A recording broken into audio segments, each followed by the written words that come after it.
ले यही हम देखा था जी। हाँ ऐसे पका रहे हैं। हाँ करो मेरे को सर ये अंदर सही नहीं आ रही मेरे को सर। हाँ ना पीछे वहाँ देखना से हाथ धो गए यहाँ ठीक है। बच्चे को समझ नहीं आ रहा है। हाँ सृजन दिखा रहा है। तुम तो दिखाए। ओम केशवाय नमः, ओम माधवाय नमः, ओम ऋषिकेशाय नमः। एक बड़ा हाथ धो ले। ओम नारायणाय नमः।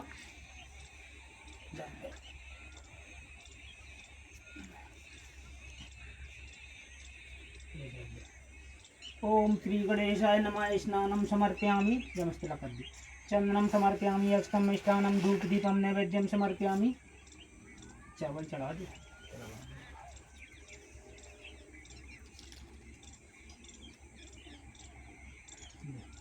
ओम कलश देवताभ्यो नमः। स्नानं समर्पयामि। चंदनम समर्पयामि, अक्षतम मिष्टान्नम धूप दीपम नैवेद्यम समर्पयामि। चावल चढ़ा।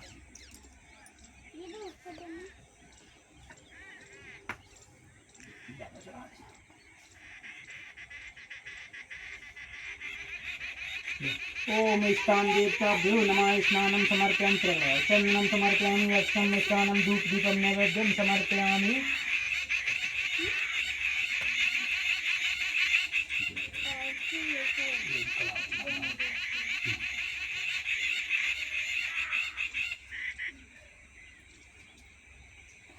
ओम पृथ्वी देवताभ्यो नमः। स्नानं समर्पयामि। चंदनं समर्पयामि, अक्षतं मिष्टान्नं धूप दीपं नैवेद्यं समर्पयामि। ओम ब्रह्मा मुरारी प्रांतकारी वाणम शशि भूमि सुतो बुद्ध गुरु शुक्र शनि राहु केतु सर्वे ग्रहाः शांति करा भवन्तु। चंदन लगा। चंदनं समर्पयामि, अक्षतं मिष्टान्नं धूप दीपं नैवेद्यं समर्पयामि। ठीक है, अब थोड़ी थोड़ी चढ़िए ना सागरम दवा तो आगे थोड़ी आओ तुम।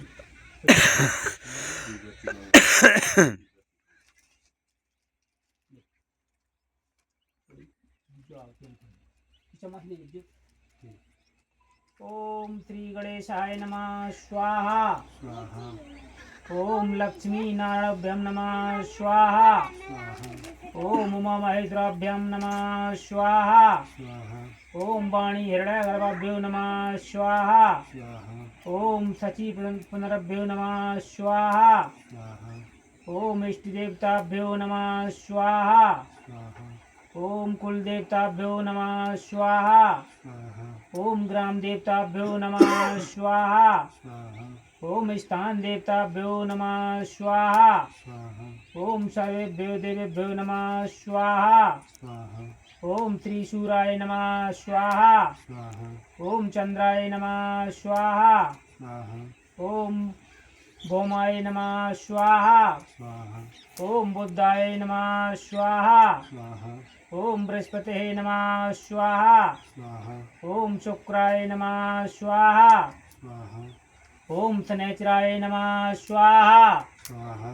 ओम राघवे नमः। स्वाहा स्वाहा। ओम केतवे नमः। स्वाहा स्वाहा। ठीक है, अब थोड़ी थोड़ी होगी। हम माछे लगा के ओम श्री गणेशाय नमः। एक समय नैमिषारण्य तीर्थ में शौनकादि 88,000 ऋषियों ने श्री सूत जी से पूछा, हे प्रभु, इस कलयुग में वेद विद्यारत मनुष्यों को प्रभु भक्ति किस प्रकार मिलेगी तथा उनका उद्धार कैसे होगा। इसीलिए हे मुनि श्रेष्ठ, कोई ऐसा तप करिए जिससे थोड़े समय में पुण्य प्राप्त होवे तथा मनवांछित फल मिले। वह कथा सुनने की हमारी इच्छा है। सर्वशास्त्र श्री सूत जी बोले, हे वैष्णव, मैं आप पूछ सके प्राणियों की हित की बात पूछी। अब मैं उस श्रेष्ठ व्रत को आप लोगों से कहूँगा जिस व्रत को नारद जी ने लक्ष्मी नारायण से पूछा था। और लक्ष्मीपति मुनि से नारद से कहा था, ध्यान से सुनो।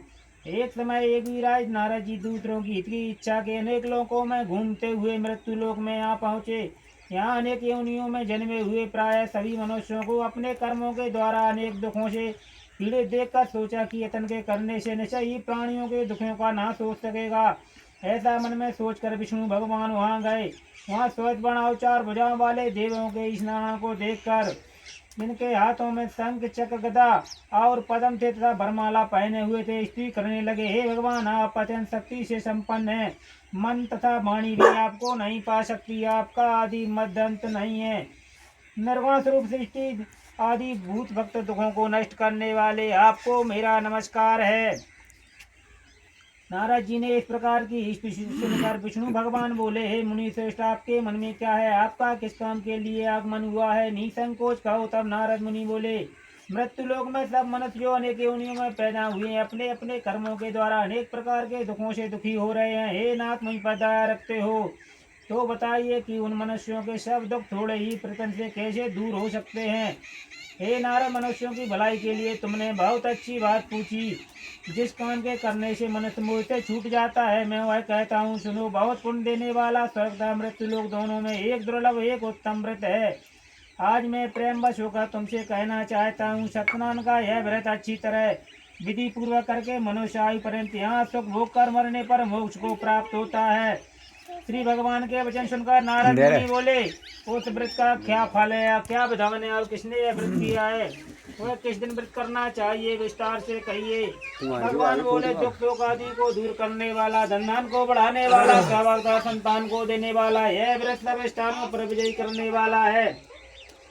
भक्ति और श्रद्धा के साथ किसी भी दिन मनुष्य श्री सतनाम की शाम के समय ब्राह्मण और बंधुओं के साथ धर्म प्राण होकर पूजा करे। भक्ति भाव से नैवेद्य केले का फल, घी, दूध, दही, गेहूं का चूर्ण सवाए ले। गेहूं के अभाव में साठी का चूर्ण, शक्कर तथा गुड़ ले और सब भक्षण पदार्थ जमा करा भगवान के अर्पण कर देवे तथा बंधुओं से ब्राह्मणों को भोजन करावे। तत्पश्चात स्वयं भोजन कर नित्य गीत आदि का आचरण करता हुआ सत्यनारायण भगवान का स्मरण करते हुए समय व्यतीत करे। इस तरह व्रत करने पर मनुष्य की इच्छा निश्चय पूरी होती है। विशेषकर कली काल में भूमि पर यही मोक्ष का सरल उपाय है। प्रथम अध्याय समाप्त।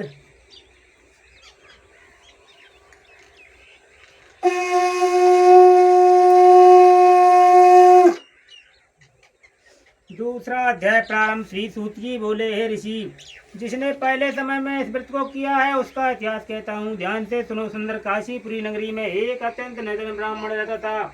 वह भूख और प्यास से बेचैन हुआ नित्य पृथ्वी पर घूमता था। ब्राह्मणों से प्रेम करने वाले भगवान ने ब्राह्मण को दुखी देखकर बूढ़े ब्राह्मण का रूप धारण कर उसके पास आदर से साथ जा पूछा, हे विप्र, दुखी हुआ पृथ्वी पर क्यों घूमता है? हे श्रेष्ठ ब्राह्मण, यह सब मुझसे कहो, मैं सुनना चाहता हूँ। ब्राह्मण बोला, मैं ब्राह्मण हूँ, भिक्षा के लिए पृथ्वी पर फिरता हूँ।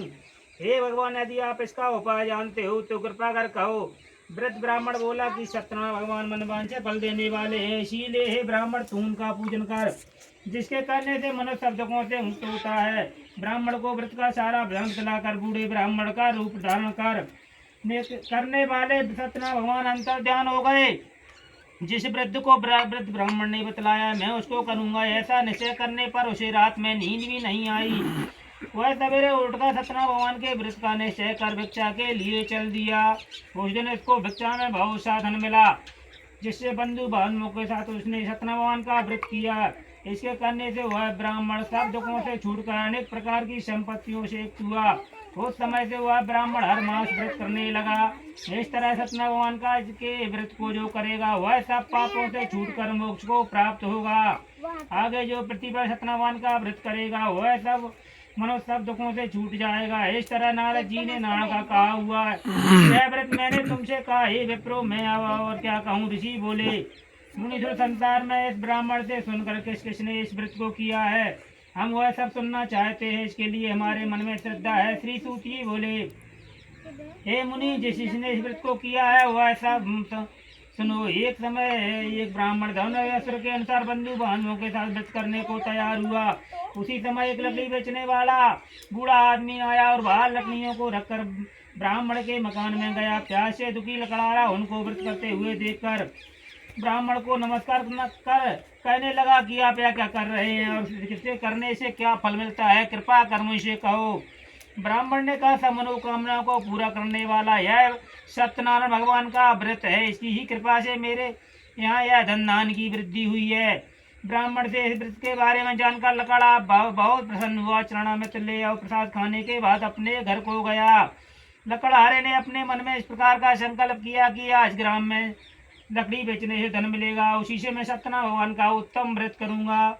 यह मन में विचार कर बूढ़ा आदमी लकड़ियाँ अपने सिर पर रखकर जिस नगर में धनवान लोग रहते थे वह ऐसे सुंदर नगर में गया। उस रोज वहां पर उन लकड़ियों का दाम पहले से चौगुना मिला। वह बूढ़ा लकड़ारा दाम ले अति प्रसन्न होकर पक्के केले की फली, शक्कर, घी, दूध, दही और गेहूं के चून इत्यादि सत्यनारायण भगवान के व्रत की कुल सामग्री को लेकर अपने घर गया। फिर उसने अपने भाइयों को बुलाकर विधि के साथ भगवान जी का पूजन और व्रत किया। उस व्रत के प्रभाव से बूढ़ा लकड़ाड़ा धन पुत्र आदि से युक्त हुआ।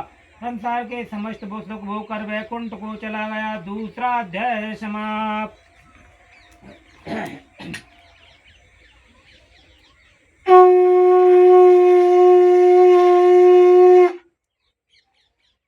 तीसरा अध्याय प्रारंभ। श्री सूत जी बोले, हे मुनि श्रेष्ठ, अब आगे की कथा कहता हूँ, सुनो। पहले समय में एक उल्कामुख नाम का बुद्धिमान राजा था। वह सत्य वक्ता और जितेंद्रिय था। प्रतिदिन देव स्थानों पर जाता तथा गरीबों को धन देकर उनके कष्ट दूर करता था। उसकी पत्नी कमल के समान मुख वाली और सती साध्वी थी। भद्रशिला नदी के तट पर उन्होंने श्री सत्यनारायण भगवान का व्रत किया। उस समय में वहाँ एक साधु वैश्य आया। उसके पास व्यापार के लिए बहुत सा धन था। वह नाव को किनारे पर ठहरा कर राजा के पास गया और राजा को व्रत करते हुए देखकर विनय से पूछने लगा, हे राजन, भक्ति प्रीति आप क्या कर रहे हैं? इसके करने से मेरे सुनने की इच्छा है, आप मुझे बताइए। राजा बोला, हे साधु, अपने बांधवों के साथ पुत्रादि की प्राप्ति के लिए महाशक्तिनारायण सत्यनारायण भगवान का उत्तम व्रत पूजन किया जा रहा है। राजा के वचन सुनकर साधु आदर से बोला, हे राजन, मुझसे इसका सब विधान कहो, मैं भी आपके कथा अनुसार इस व्रत को करूंगा। मेरे भी कोई संतान नहीं है और इससे निश्चय ही होगी। राजा के सब विधान सुन व्यापार से निवृत्त हो है आनंद के साथ घर गया। साधु ने अपनी स्त्री संतान देने वाले उस व्रत का समाचार सुनाया और कहा कि जब मेरे संतान होगी तब मैं उस व्रत को करूंगा। साधु ऐसे वचन अपनी स्त्री लीलावती से कहे।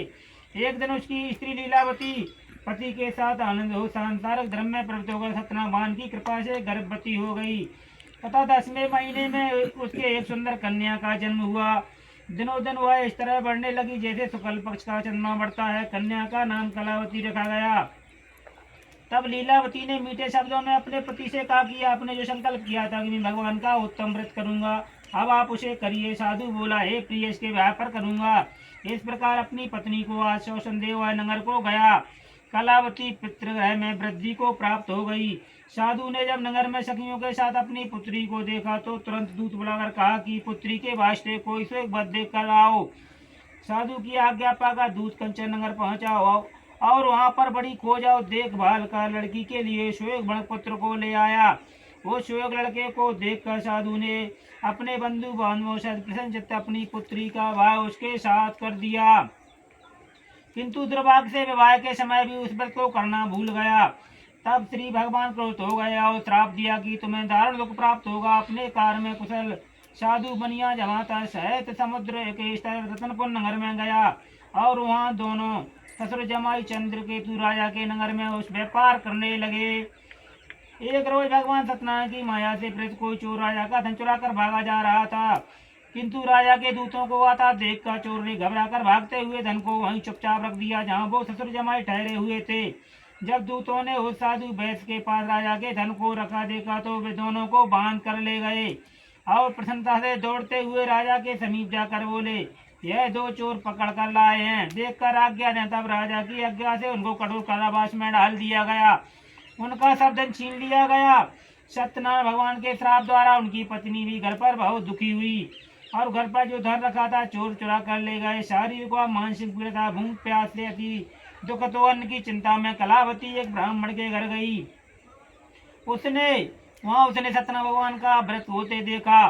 फिर कथा सुनी तथा प्रसाद ग्रहण कर रात को घर आई। माता ने कलावती से कहा, हे पुत्री, अब तक कहाँ रही? तेरे मन में क्या है? कलावती बोली, हे माता, मैंने एक ब्राह्मण के घर श्री सत्यनारायण भगवान का उत्तम व्रत देखा है। कन्या के वचन सुनकर लीलावती भगवान के पूजन की तैयारी करने लगी। लीलावती ने परिवार और बंधुओं से श्री सत्यनारायण भगवान का पूजन किया और वर मांगा कि मेरे पति व दामाद ऋषि राजा में साथ ही प्रार्थना की, हम सबका अपराध क्षमा करो। सत्यनारायण भगवान इस व्रत से संतुष्ट हो गए और राजा चंद्रकेतु को सपन में दर्शन देकर कहा, हे राजन, दोनों वैश्यों को प्रातः ही छोड़ दो और सब धन तुमने ग्रहण किया है।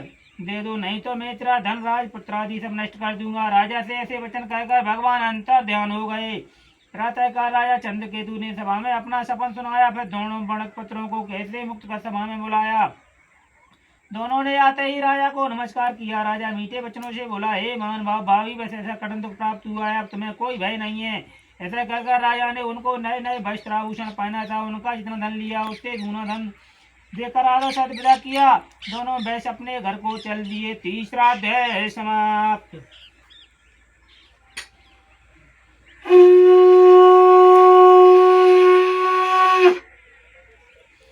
चौथा अध्याय प्रारंभ। श्री सूत जी बोले, वैश्य ने मंगलाचार करके यात्रा आरंभ किया और अपने लोगों को चला। उनके थोड़े दूर निकलने पर दंडी भेजा। सतना भगवान ने पूछा, हे साधु, तेरी नाव में क्या है? अभिमानी बड़ा कष्टा हुआ बोला, हे दंडी भगवान, आप क्यों पूछ लेगा? धन लेने की इच्छा है। मेरी नाव में तो बेल और पत्ते भरे हैं।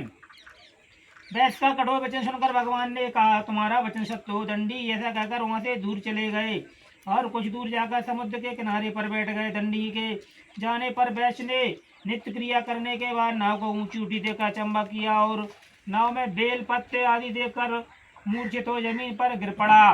फिर मूर्छा खुलने पर अत्यंत शोक प्रकट करने लगा। तब उसका दामाद बोला कि आप शोक न करें, दंडी भगवान का श्राप है, अतः उनकी शरण में चलना चाहिए, तभी हमारी मनोकामना पूरी होगी।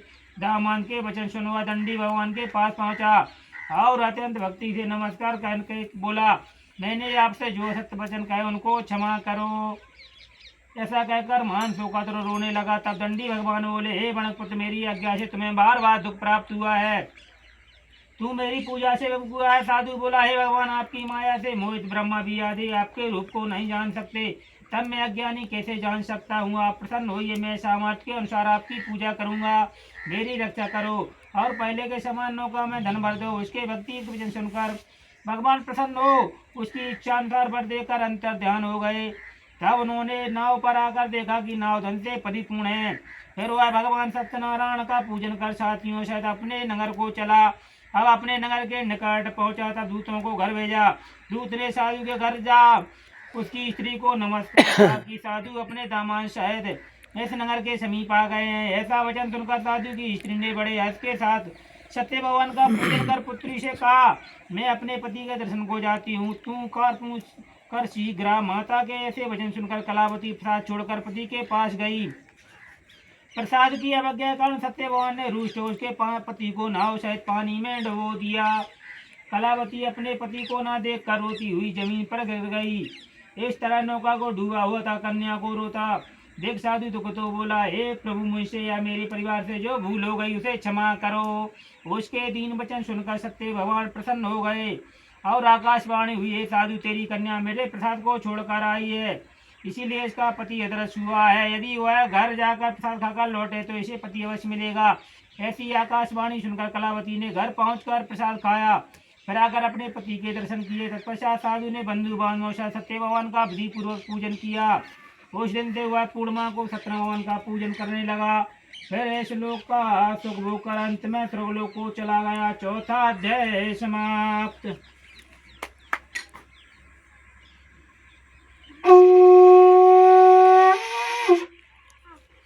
पांचवा अध्याय प्रारंभ। श्री सूत जी बोले, हे ऋषि, मैं और भी कथा कहता हूँ, सुनो। प्रजा पालन में लीन तुंग नाम का एक राजा था। उसने भी भगवान का प्रसाद त्याग कर बहुत दुख पाया। एक समय वन में जाकर वन पशुओं को मारकर बड़ के पेड़ के नीचे आया। वहाँ उसने ग्वालों को भक्ति भाव से बांधवों से सत्यनारायण भगवान जी का पूजन करते देखा। राजा देखकर भी यह मानवश वहाँ नहीं गया और नाना नमस्कार ही किया। जब ग्वालों ने भगवान का प्रसाद उसके सामने रखा तो वह प्रसाद को त्याग कर अपनी सुंदर नगरी को चला। वहीं उसने अपना सब कुछ नष्ट पाया तो वह जान गया कि यह सब कुछ भगवान ने किया है। तब वह विश्वास कर ग्वालों के समीप गया और विधि पूर्वक पूजन कर प्रसाद खाया तो सत्यदेव की कृपा से पहले जैसा ही फिर हो गया। दीर्घ काल तक सब भोग कर मरने पर सो लोक को चला गया। जो मनुष्य इस परम दुर्लभ व्रत को करेगा, भगवान की कृपा से उसे धनदान की प्राप्ति होगी। निर्धनी और बंदी बंधन से मुक्त होकर निर्भय हो जाता है। संतानहीनों को संतान की प्राप्ति होती है तथा सब मनोरथ पूर्ण होकर अंत में वैकुंठ धाम को जाता है।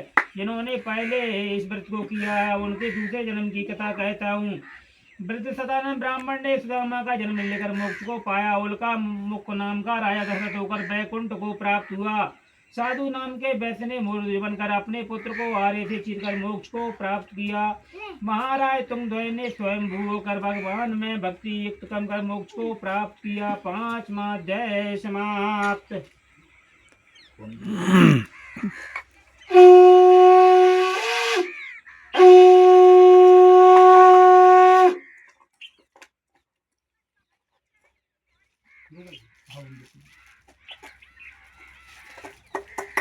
आगे नहीं बैठी हूँ नहीं तो फिर दर्द दे जटा से वार हो जाते मैं बथुन वाय हो जटा दर्द दे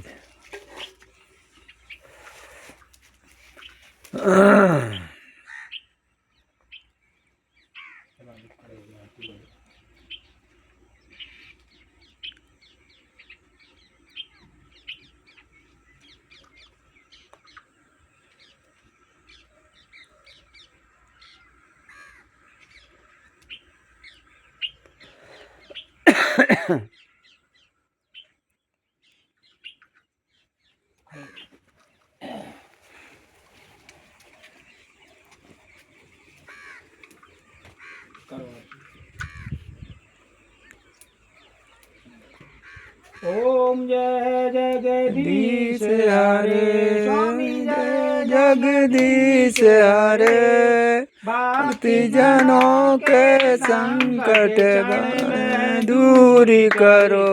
ओम जय जगदीश हरे जो ध्यावे फल पावे सेवक नाम विन सेवक दान पत घर आओ कष्ट मिटे तनिका। ओम जय जगदीश हरे माते पिता तुम मेरे शरण गाऊं किसकी स्वामी शरण कहूँ किसकी तुम्हें बिन और न दूजा दास करूं किसकी। ओम जय जगदीश हरे तुम्हें पूर्ण परमात्मा तुम्हें अंतर्यामी स्वामी तुम्हें अंतर्यामी पार ब्रह्म परमेश्वर तुम्हें सभी के स्वामी। ओम जय जगदीश हरे तुम्हें करुणा के सागर तुम्हें पालन करता स्वामी तुम्हें पालन करता। मूरख बलरामी कृपा करो वरदारो। ओम जय जगदीश हरे तुम्हें ओ एक गोचर सभी के प्राणपति सभी के प्राणपति कैसे वेद में लूं दया मैं तुमको मैं कुमति। ओम जय जगदीश हरे दीन बंधु दुख हरता तुम्हारा गचक मेरे स्वामी तुम्हारा गचक मेरे। अपने हाथ उठाओ द्वार पड़ा तेरे। ओम जय जगदीश हरे बेसारे बेकार मिटाओ पाप हरो देवा स्वामी पाप हरो देवा। सदा भक्ति बढ़ाओ संतन की सेवा। ओम जय जगदीश हरे।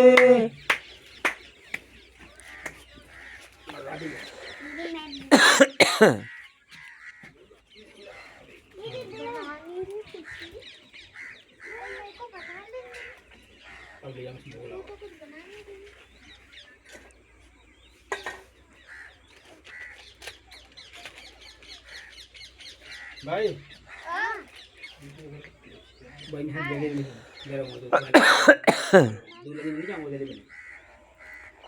बेटा जा धन्यवाद क्या पेड़ पे अगरबत्ती लगा एक अगरबत्ती वहाँ लगा दो पहले वो जहाँ लगा दो बच्ची बोलते हैं ले जाओ बाद में लगा दी बाद में लगा दी बोला